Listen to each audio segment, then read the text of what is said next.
Hi guys, and welcome to this interview with me, Charlotte Wibberley of VIP VA. I'm here today with the wonderful Jules Taylor of TaylorMade PA.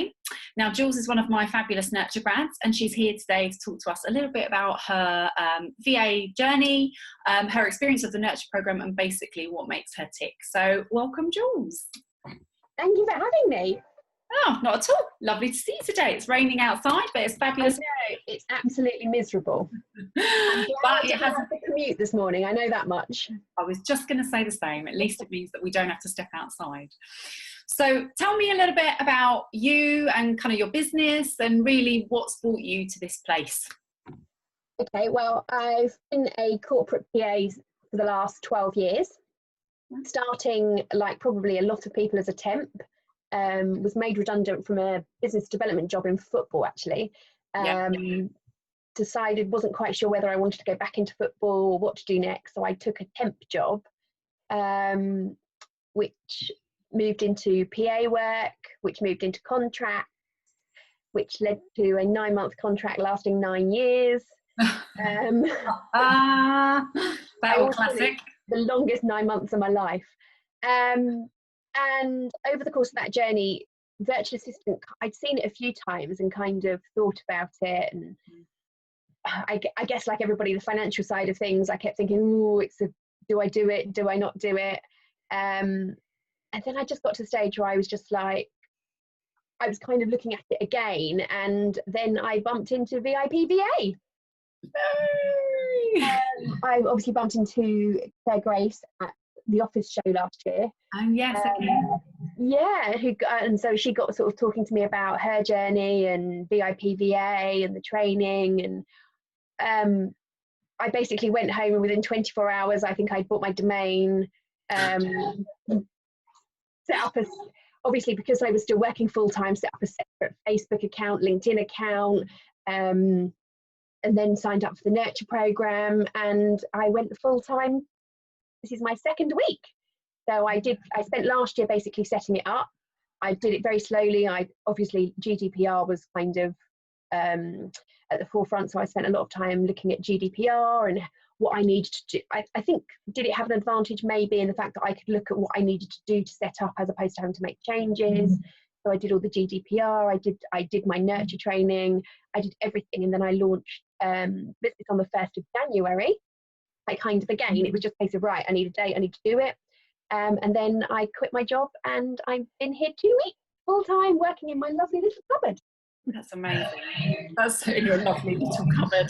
It's a converted cupboard. But it works. That's the thing. You work from anywhere. Exactly. When I bought this flat 3 years ago, I downsized and I had a small bedroom that was a study in my old house. Yeah. And obviously at the time I didn't work from home that much, but I was like, that cupboard's going to be a perfect study.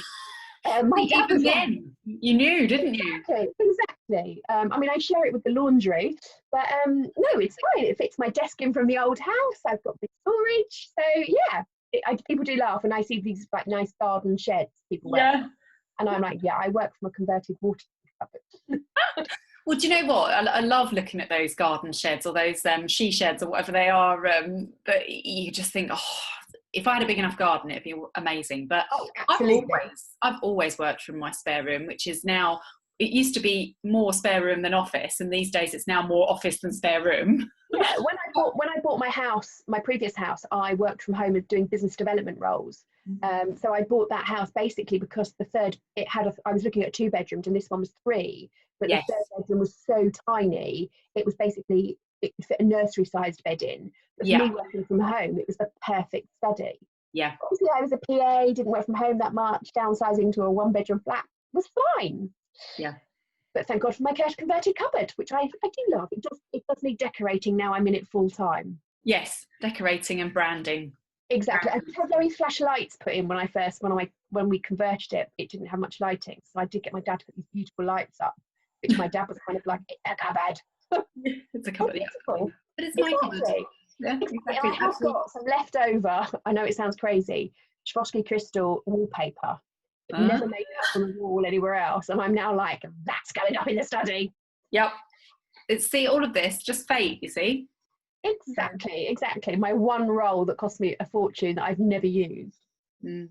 It's interesting. So like for you, I mean, for anyone that's watching this that's thinking that, you know, that they have to sort of sign up to some training and program and support and be done and ready and launched within kind of 3 months, you're kind of testament to how it kind of works to build things alongside doing an employed role, right? Or another role that means that you've got that sort of security of income whilst also building stuff step by step as you go. And I think you're able to kind of evolve what you want to do. I mean, I really struggled with kind of like the niche side of things.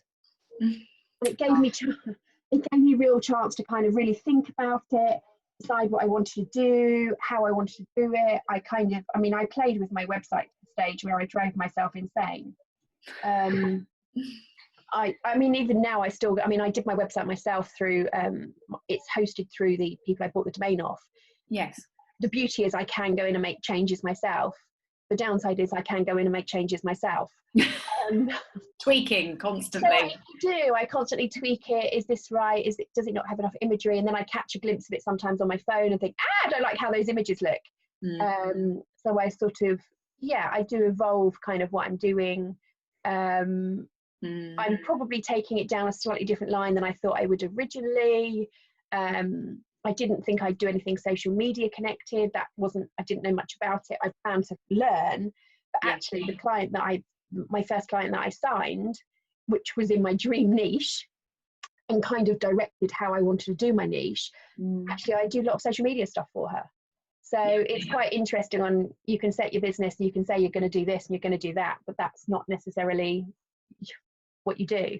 Yeah. I'm not saying you do anything completely out of but what I'm doing today for the associate work I'm doing PowerPoint stuff, which is kind of more along the roads of what I visualize doing. So I'm really enjoying the variety. That's the thing with the PA. You can, as much as it's different every day, it's kind of the same but different, if that makes sense. Whereas this is different.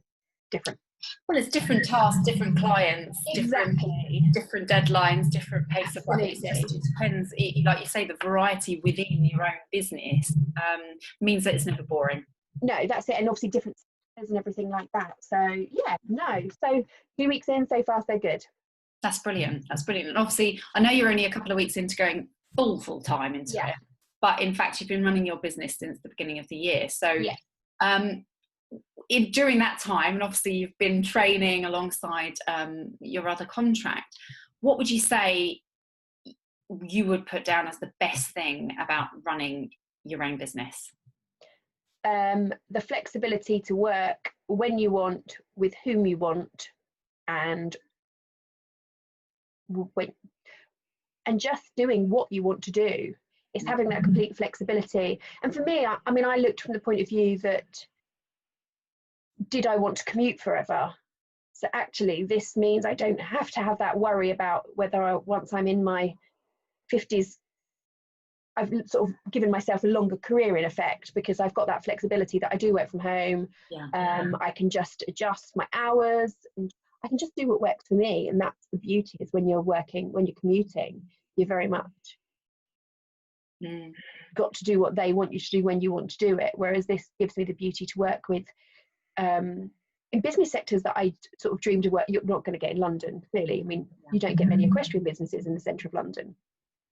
So it's just that complete flexibility that my dream is eventually to have them, once I'm earning some money, to be able to kind of travel. I mean, I've got family in Canada and Australia, and I want the flexibility that I could go and stay in Australia, but still work while I'm there and earn, but still be enjoying my holiday. I think thinking about how your business can enable your life outside of your business is a good way to start about it. And obviously you've got those kind of travel dreams and thinking about the things that you want to do outside of work, which then spurs you on to do the stuff that you're doing with your business. I mean, I love travel. I mean, I was travel agent for the first 10 years of my career.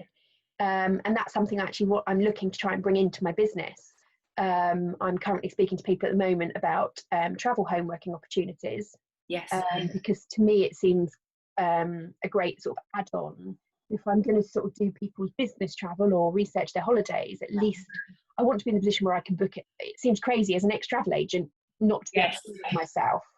And I know I've spoken to sort of a few other VAs and about booking their travel. So there's great options that you can bring in from previous sort of skill sets that I can bring in, have that flexibility. And I think it's all about doing what you, as I use a lot in my advert thing, do what you love. So, yeah. Well, I guess it's exactly what we tell as VAs, what we tell our clients to do, which is to focus on the stuff that you love. And when you're thinking about the services and things that you want to offer to your clients, thinking about what the things are that you enjoy rather than doing the things that you feel you have to do because you're in the business. Yeah, no, exactly. And that's kind of one of the things, I mean, people sort of say, well, what don't you like doing? And I'm like, I think it's a case of, I'll have to see when I'm starting to do something again, thinking, yeah, I really don't like this. Yeah. Thankfully, obviously, with I used to hate doing expenses. I will try and avoid doing that as much as I possibly can. I'd have to really like the client to do their expenses, basically. I used to remember my boss used to come with like a stack of receipts, and she would have written some very obscure notes on the back as to at least you've got notes. My God. Yeah, you have to go back through the diary and try to figure out where these. They'd send me things, and I'd be like, "Well, you weren't even there. How have I got a receipt?" Yeah. They send me things for a weekend, and I'd be like, "Yeah, I don't think you can claim this."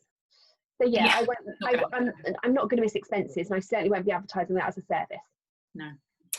And you mentioned just slightly earlier when we were chatting about kind of equestrian stuff. So is that kind of your niche? Or is that... It's my dream niche. That's when I was at school, if you'd asked me what I wanted to do, I wanted to work with horses.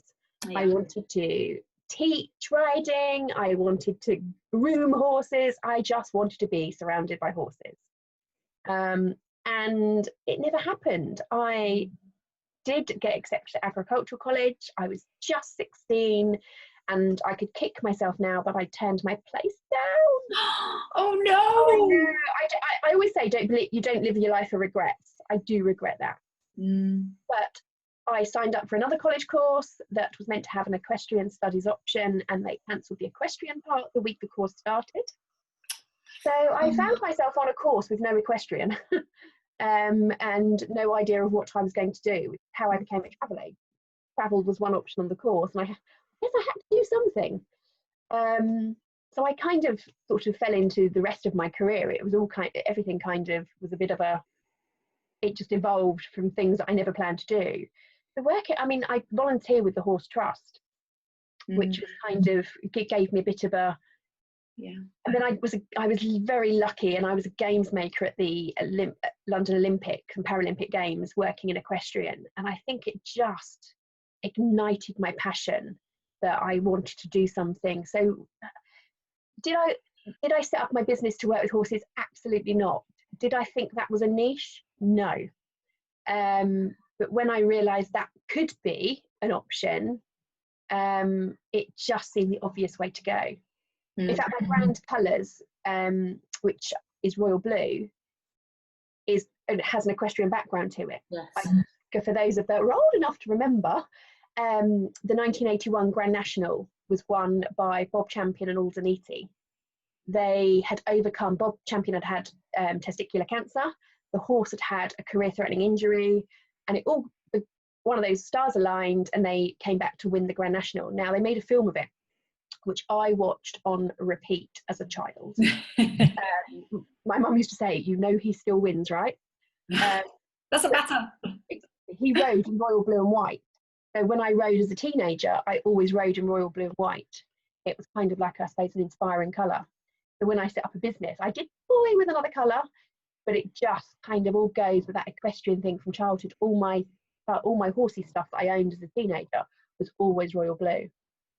I love that. And it's kind of running your own business, or even just that exciting stage of setting it up, gives you that creative freedom to throw in things that actually are quite meaningful. And I didn't realize that about your business, and I've been with you through the setting up of your business, but that's such a personal thing that you've then been able to throw into your creation. And it's interesting that I didn't, as much as I set that up from the very beginning, that colour, the equestrian side of things kind of evolved afterwards. So it's kind of interesting that I chose something that was equestrian based, and then have ended up trying to follow the equestrian route as well. So yeah. And it's something that no one else seems to do. Well, I've not come across another VA yet that kind of dedicates to equestrian. And don't get me wrong, I've only got one equestrian client, but I have spoken to another one which interestingly went from that hasn't come to anything as yet. But yeah, there is more out there in equestrian than I probably realised. So, well, as you know, it's kind of just when you're marketing an online business, you've got to stand out to somebody, and you've really got to connect with somebody. And I think it is niche. So I think you're likely to find, the equestrian clients are coming to you because you're saying that's exactly where I am. That's what I know. That's what I'm passionate about. That's the plan. I just now need to, now I'm not working, I now need to come up with a proper content plan. And look at targeting different things a bit, whereas everything's been a bit, let's just send the same thing to every different place. I now need to really sit down and think about a proper content plan. So thinking about kind of your journey, Jules, how easy or difficult would you say it was to kind of do that juggling of having a job and also setting up your own venture? It's not easy. That's it. It wasn't hard, but it wasn't easy. I think it's the time factor. Because you're working full time, you just end up, and that's what I found towards the end, is I was working, it felt 24/7. Because I commuted, so I left the house at 7:30 in the morning. I came back about 7:30 in the evening. I sat in the evenings then trying to catch up with social media. So I'd sit with my lap. I'd have something to eat when I got in, then sit with the laptop on my lap the rest of the evening. Then at the weekends, I have a part-time job in football. So if I wasn't there on a Saturday, if I wasn't doing anything else, if I was at home, I had the laptop on my lap. Yes. And I was always doing something. So it did get to a stage where I did feel, my God, I'm probably not doing the best of things because I'm just working all the time. Which is why I kind of made the decision, right, I've got to just do this. So yeah, you can do it, and I think it does depend as well on the job you do and who you work for and how time consuming your full-time job is. It's possible. It's absolutely possible. It's just a balance. Whether you could do a full-time job, run a VA business, and have children, I've no idea. Thankfully, I've just got a cat. Who always wakes up and meows at the most inconvenient time. Of course. But yeah, no, it is possible, but it is hard work. And if you've got other commitments as well, it's making sure you've got time for yourself, which again is the whole thing about becoming a VA, is to give yourself time back and take time back for you. If you're doing both, you then lose that a bit. Yeah, and I guess it must be an element of short-term pain for long-term gain. Absolutely. At least that's the thing, is I did it that way, but I had everything set up. I'd started doing all the social media campaigns, so I was getting my name out there. I was starting to sort of build things, and I did sign my first client before I quit my job. Having said that, I signed her on a really small retainer that was only enough to cover really my business cost. It wasn't enough to pay, it was definitely not going to pay the bills. But it was a start, and it got to the stage where I was kind of looking at other things were starting to come to fruition, and I just thought, I've got to have the time to do this properly. I understand. And I think sometimes it takes that sort of both feet in after a while to sort of give yourself the space to do the that's it. And you've got to, I think it comes to a stage where you've almost got to do it. To me, I felt I had to suddenly do it properly. If I was going to have clients, if I was going to grow it, I needed the time to do it. Yeah, of course. No, I completely understand. So then thinking about, you obviously signed up to the Nurture program, which has been great, and I've loved helping you get things off the ground. How would you say that going through that program and being with us as a community has helped you to get your business off the ground? Yeah, for me, I think it all happened really quickly signing up. And I think it made me think about things that perhaps I hadn't thought about. I'd never from going from not doing it to meeting Claire and you and sort of the IPVA and signing up all happened in the space of about 48 hours. You get the quickfire award, Jules. Exactly. But, yeah, so I did that really quickly and then took my time. It gave me the chance to kind of learn, think about things that I hadn't thought about.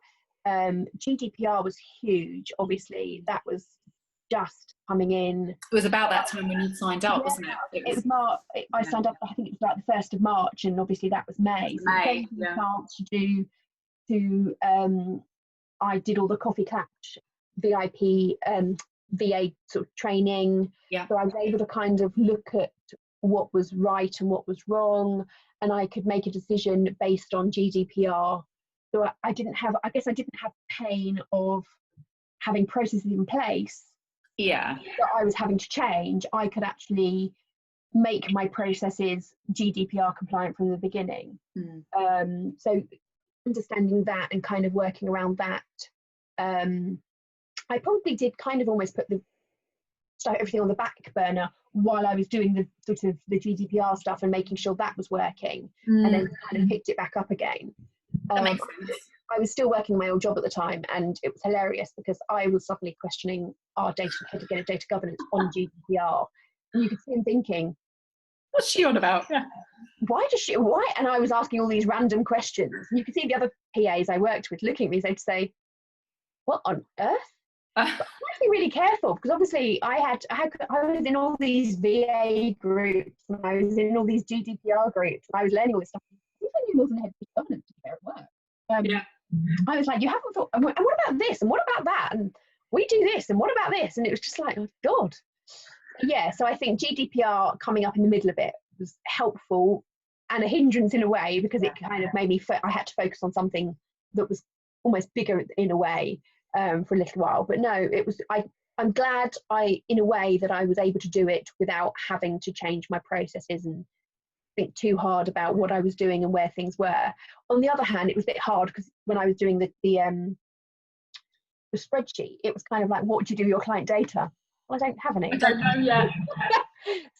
So I do. I now need to go back. Now I'm kind of running and do a re-audit and update with the things I now know. Yes, well, exactly. I think lots of this stuff is it's difficult to really nail stuff down until you are actually doing it. Yeah, that's it. And I had all these. I mean, I had a notebook where I put everything in this notebook, and I had this list of systems to check out. And I looked. No, I don't want to use that system. No, I want to use that system. No, I don't want to use this system. And I came up with all this kind of like. The systems that I thought would work for me and my business, and then realised that actually that makes no difference at all because you work with whatever your clients give you.